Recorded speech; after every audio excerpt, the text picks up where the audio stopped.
dari kelas 6B program studi Hukum Ekonomi Syariah mata kuliah Bantuan Hukum yang diampu oleh Ibu Siti Kasyati. Kami akan menjelaskan mengenai pemberian, penerima, dan pelaksanaan bantuan hukum, larangan dan pidana bantuan hukum yang beranggotakan saya sendiri, Syarul Sifana dengan NIM terakhir 162, kemudian ada Siti Nur Aisyah dengan NIM terakhir 170. Saya Mustaqlis Malati Afidin dengan NIM terakhir 158. Saya Siti Amizdana dengan NIM terakhir 183. Nah, pertama-tama kita akan menjelaskan mengenai pelaksanaan bantuan hukum. Nah, pelaksanaan bantuan hukum sendiri itu sudah diatur pada Undang-Undang Nomor 16 Tahun 2011 yang menyatakan bahwa pemberian bantuan hukum itu tidak hanya melibatkan advokat saja, tetapi juga ada dosen, advokat, dan paralegal. Pada kelompok kami akan menjelaskan mengenai advokat, paralegal, dan juga larangan dan pidana dalam pemberian bantuan hukum. Saya mau bertanya dulu nih pada Mbak Afi mengenai advokat. Advokat itu definisinya dan syarat-syaratnya itu apa aja sih, Mbak?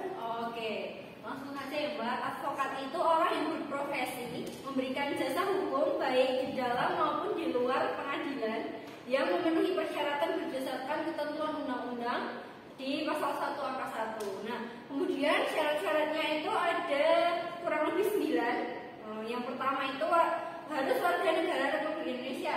Kemudian yang kedua harus bertempat tinggal di Indonesia.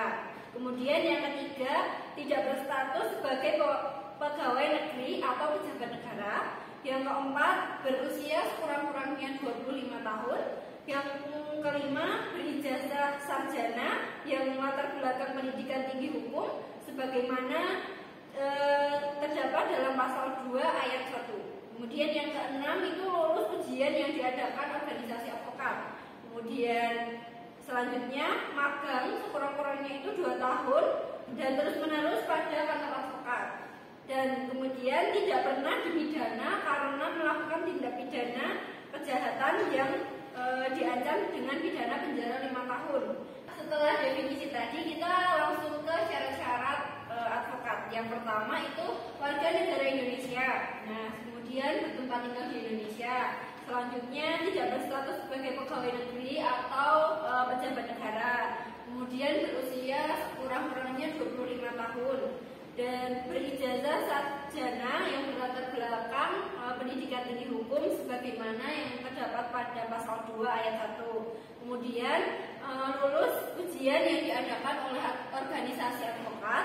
Kemudian magang sekurang-kurangnya itu 2 tahun dan terus menerus pada kantor advokat. Kemudian tidak pernah dipidana karena melakukan tindak pidana kejahatan yang diancam penjara 5 tahun. Dan yang terakhir itu berperilaku baik, jujur, bertanggung jawab, adil, dan mempunyai integritas yang tinggi. Itu Mbak. Siap. Kemudian ada juga nih tata caranya, bagaimana sih caranya menjadi advokat.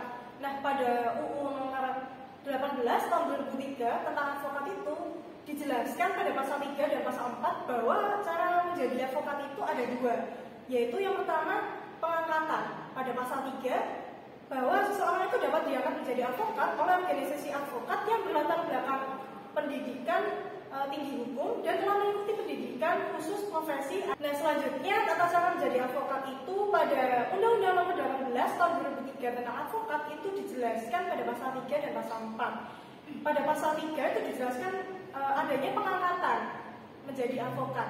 Nah, seseorang dapat diangkat menjadi advokat itu dilakukan oleh organisasi advokat yang berlatar belakang pendidikan tinggi hukum dan telah mengikuti pendidikan khusus profesi advokat yang dilaksanakan oleh organisasi advokat sendiri. Kemudian adanya sumpah pada pasal 4. Nah, sumpah itu sebelum menjalankan profesinya, advokat wajib bersumpah menurut agamanya atau berjanji dengan sungguh-sungguh di sidang terbuka pengadilan tinggi di wilayah hukum domisili. Kemudian adanya sanksi yang dijelaskan pada pasal 6 undang-undang tersebut bahwa advokat itu dapat dikenai tindakan dengan alasan yang pertama mengabaikan atau menelantarkan kepentingan kliennya, kemudian berbuat atau bertingkah laku yang tidak patuh terhadap lawan dan rekan seprofesinya, kemudian bersikap atau bertingkah laku, bertutur kata atau mengeluarkan pernyataan yang menunjukkan sikap tidak hormat terhadap hukum, peraturan perundang-undangan atau pengadilan. Kemudian ada berbuat hal-hal yang bertentangan dengan kewajiban, kehormatan atau harkat dan martabat profesinya. Kemudian ada melakukan pelanggaran terhadap peraturan perundang-undangan dan atau perbuatan tercela. Kemudian melanggar sumpah atau janji advokat dan atau kode etik profesi advokat. Kemudian jenis sanksinya itu juga ada beragam yang dijelaskan pada pasal 7, yaitu ada teguran lisan, teguran tertulis, pemberhentian sementara dari profesinya selama 3 sampai 12 bulan dan juga pemberhentian tetap dari profesinya.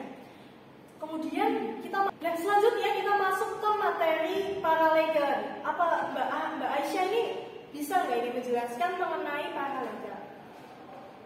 Oke, selanjutnya tentang paralegal.